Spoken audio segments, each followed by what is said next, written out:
Let me guess.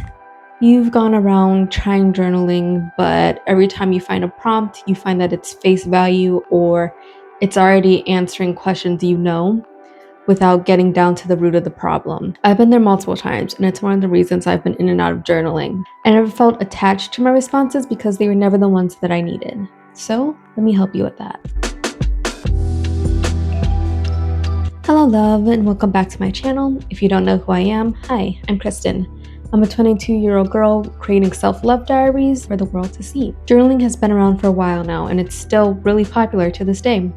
People use it for shadow work, just to get to know themselves, but honestly, it can be pretty difficult to find the prompts that actually connect to you and are about the specific problems you're having. So I decided to come up with 20 journal prompts covering multiple categories in order to help you guys get further along on your journey. So let's get started. So we're going to be covering 4 categories today with 5 questions in each one, and they are anxiety, depression, money, and discipline and commitment. Let's start with anxiety. The first question: what are the main thoughts that pop up when I'm anxious? This question is a way for you to start gaining awareness towards your thoughts and how you can start to notice the patterns that come along with them, and which can eventually lead to how you're gonna cope with them and develop better thoughts to combat those. Question number 2: how often am I anxious, and are there any notable patterns? This is another one that gives awareness. This one focuses more on triggers, your emotions, again, patterns that you may see. So maybe it's a certain situation that you keep thinking about or that you keep having to do. Or maybe you find that you start to get anxious later on in the day versus in the morning. Those kind of things are just ways to start to realize where it's coming from and how you can start to get better at handling them. Question number 3: what is one small thing I can do to help break my anxious cycle? I know it sucks, but the only way to get rid of your anxiety is to actually do the things that make you anxious. I hate it. I hate it just as much as you do as an anxious girly. It's terrible. But it doesn't have to be anything big to start off with. For me, the safest and easiest thing to do was to just set a simple boundary with my mom, and it has gotten easier over time. I'm not there yet, 100%, but it's gotten better. Question number 4: how is my anxiety impacting my life? So maybe this makes you say no to opportunities you've been given. Maybe this makes you say no to friendships. I know that I've said no to a lot of friendships because after like one conversation, I've just assumed people hate me. Maybe it impacts your work life. Maybe you're struggling to keep a job or find a job that feels comfortable for you. Again, just bringing awareness to this not only makes you realize what your anxiety is actually doing to you and how it's affecting your life, but it's making you see those specific areas of your life that you can actually start to work on. And last question for this category, and what I think is the most important, is who do you think you would be without your anxiety? I know as an anxious person that we like to focus on the future, but when we think about actually getting rid of our anxiety, I realize that a lot of us we don't get down to the specifics. Like, sure, we want to be anxious and we think about how we'd act without it, but I don't think we focus on how we'd actually be and who we actually want to be without it. So this makes you think about the kind of person you actually do want to be. It helps you bring more focus so that you don't end up losing yourself or developing another bad habit in place of the anxiety. All right, we are on to topic 2, which is depression. The first question is, what are the thoughts I think when I am depressed? This is similar to the anxiety question. It's just, again, another way to gain awareness to your body and what you're actually thinking. And it actually gets you to feel what's going on in your body a little bit because you're thinking it. And so it starts to let you open up to how those thoughts are actually making you feel instead of just numbing yourself to them. Question number 2. When was the last time I was depressed, and what were some potential triggers? Again, a lot of these questions are about awareness just because that's really the first step in this whole healing thing. Like, you can't fix what you just don't know yet. So again, this gets you into your body and it starts to get you to notice patterns. Maybe it's a certain event or a person or maybe just the weather. It can be anything, but as long as you start to notice those potential patterns, you can start to look at ways on how to fix them. Question 3. What can I do for myself to prepare for days like that? This question helps you think about creating a healthy and realistic system for you that's also doable for you. That doesn't mean bed rotting or doom scrolling. And I mean, sometimes you just need a day like that, but if you're doing it multiple days in a row, then we can't be doing that, babes. We can't. It just gets you thinking about ways you can do it if you're the kind of person who knows maybe a couple days ahead of time if you start feeling that mood, or maybe just the day of where you realize how you're feeling, so you have an idea of what to do to help cope for yourself. Question number 4. What are some low energy activities and movements I can do to try to feel better? This is another way to get you back into your body and to help lessen that negative energy that you're feeling. Maybe this could simply be doing a few bed stretches or bed yoga. Maybe it's just rocking back and forth. Maybe it's humming. Low energy things like that aren't too much on you, but don't feel necessarily impossible to do, so that you're actually breaking away from that pattern of just sitting in your own depression for too long. Because it's good to feel it and it's good to be aware of it, but it's not going to help you if you're just sitting there letting it happen. Movement when you're depressed is like the last thing on your mind, but it actually does help. So even if it's something small, or even if it's not movement, but something that's just getting you out of your head, that's great as a way to start. And the last question is, what are some ways I can get my depression out of my body? So this is similar to the last question, but it's more so, all right, so I started the action. What can I do now to keep this momentum going? So maybe this is simply just writing out your emotions or singing a random song. Maybe it is, if you have the energy, doing a little dance or something like that. It's just what you can do after that little initial pickup from question 4 to get you feeling like a person again and not like the world is ending, basically. Movement is very important when it comes to this, especially when you have a lot of emotion built up. Because if you're just stagnant, then the emotions are just gonna grow. So if you can, even if it's just like in your bed, getting those thoughts out, feeling at least a little bit better in these small ways, it does do a lot for you in the long run. I thought I'd do a little shop promo in between this. So for those of you who don't know, I do have my own business and it's focused on selling wall art, journals, and affirmation cards for you guys that focus on self-care, self-love, healing, all that kinds of stuff. If you feel like you need a little pick-me-up, or you want something that you can look at on a daily basis that feels like it's you can go over to my shop and purchase some items that you might like. All of my products are digital, so for things like wall art, you would get the printout for that, but you'd have to professionally print it out yourself. Affirmation cards and journals, honestly, you can just print that out on like your basic printer paper and just put it in a binder or staple it, whatever you want to do. You can do it professionally if that's what you want to do, but you don't have to. I think that you guys would love it because I did my best to come up with multiple little themes for a multitude of situations and emotions. And I do plan on eventually creating some wall art and decks for these topics that I'm talking about, just to help you guys feel a little bit better, because sometimes we need a little bit of that whimsicality and like cuteness in our lives during this journey, because it can get very heavy. So yeah, if you'd like, my shop is in the description below, and it's also in my bio. I don't think anyone reads their YouTube bios, but it's there if you want to look at it. All right, we are on to the topic of money. So first question, where is the proof that I am good with money?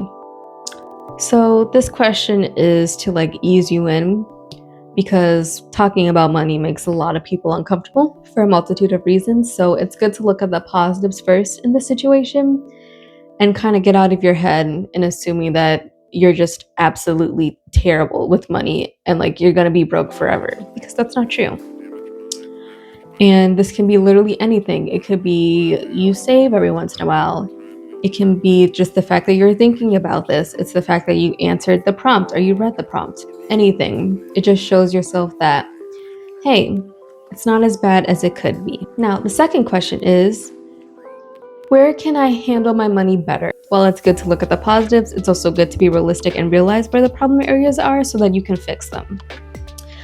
So maybe this is that you overspend in one of your budgets or you don't budget. Maybe it's that you take money out of your savings every once in a while. Things like that, big or small. Don't judge yourself. Just look at it, accept it, and then realize that it doesn't matter now because you are doing what you can to work on it now so that you're better in the future. Question number 3.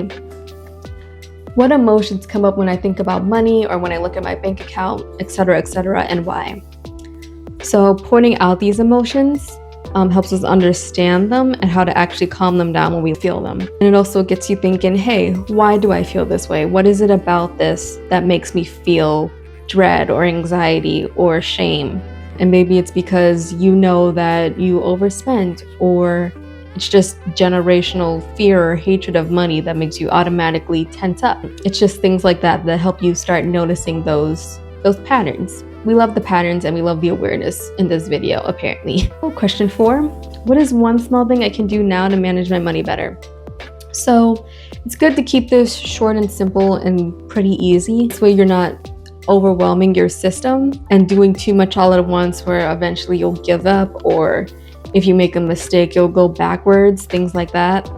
We don't want to immediately just start, for example, just instantly like invest in like 10 different stocks, because that's going to overwhelm you. You're not going to really know what you're doing if you just go all in, and it's going to end up stressing you out more, because now it's like, oh, well, now I have this money and what do I do with it, and why is it going down and up? And you get the point. Let's not do that. It's building up your new identity as a person who can manage money. I think that this is also important in general for all of these questions. Starting small is better than doing a lot at once, because listen, we've all been there. We've all wanted to start working out, and then we do it for like a few days, a few weeks, a few months if we're lucky. And then we stop completely. And then we feel crappy about ourselves because we stopped. But we stopped because we realized we couldn't keep up with what we wanted to do. And so instead of coming up with a system that was actually manageable for us, we went all in and we overwhelmed ourselves, and then our system couldn't handle it. And so it happens. So instead of doing a 2-hour workout every day, which is what you said you wanted to do, you should have done like 1 exercise a day or 1 push-up a day. It doesn't matter how small it is, as long as you can keep up with it, because if you can keep up with it, you are slowly building that confidence in yourself that, hey, I can actually do this. And that helps you build your identity so that you can build up to the 2-hour workout or whatever it is you want to do. Keep that in mind for all these questions and just in the future, because I still haven't learned this lesson. Question 5. What are negative money habits I see in others and in the world, and what can I do instead?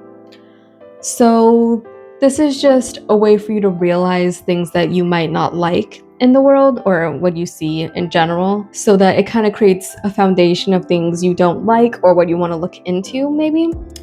So let's say growing up, your parents always had a shopping list, and whenever they came back from the store, they always got way more than they needed and spent too much money. Maybe that's something you don't like now, or something you don't want to do, and you realized how difficult that makes things when you overspend, because then you have less money for this and that, and it just doesn't make you feel good. So things like that you can start realizing and actually taking the time to think about why you don't like it, why it's bad. Again, just sets a foundation for noticing those patterns and realizing what it is you don't want to do. All right, we are on the last section of this video, and that is discipline and commitment. So let's get right into it. Question number 1. What parts of me benefit from not being disciplined? This one forces you to look right at the parts of you that are holding you back. So, for example, when I answer this question, I was thinking in relation to me like working on my business and doing YouTube and all that. And I realized that the parts of me that benefited were the anxious and overwhelmed parts of me, because obviously the anxious me wanted to be comfortable and not do the hard and scary things. And the overwhelmed part of me again, didn't want to do those hard things that I didn't know how to do yet, because if I don't know how to do this, then I also don't know how to do that, and then I got to remember to do this, and it's all just a whole lot of, I don't really trust myself to do that. So it was heavy. But it does give you like a really direct answer of what the problem areas are in your specific issue, I should say. Question number 2, when did I first learn that consistency was hard or restrictive? So this is going to help you realize patterns that you've created for yourself for however long you've been struggling with this. So for me, I'd say that in my response, I said like late high school, early college, I was really struggling with burnout due to my anxiety and all that, and I was just like pushing myself to the absolute breaking point, to the point that I dropped out of college because I simply couldn't handle it anymore. So after that, it's kind of just been bed rotting, because I'm like, I can't work hard, I can't, because what if that happens again? So it does make you realize. And then starts to make you see, okay, so where did these thoughts start occurring and how did they spiral? Where did they come from? What things triggered it? All that stuff. Question number 3, what emotions come up when I think about commitment? So realizing these emotions and naming them makes it easier in the long run to notice them and learn how to calm them down. So for me, it's really like dread or like panic or anxiety. Commitment's intense. It is holding on to something no matter what. And that's terrifying, especially if it's working on your goals. So we got to point those out and notice them so that we're able to adapt to them. All right, question number 4. What do I associate discipline with? Is it punishment, lack of freedom, and why? So a lot of people are told to just be committed, but this looks different for everyone. So like the workout thing, maybe you want to be that kind of committed where you want to work out every single day or work out an hour a day, but either it's not realistic for you, that's just not where you can be right now. And that's okay, by the way. You can build up to it.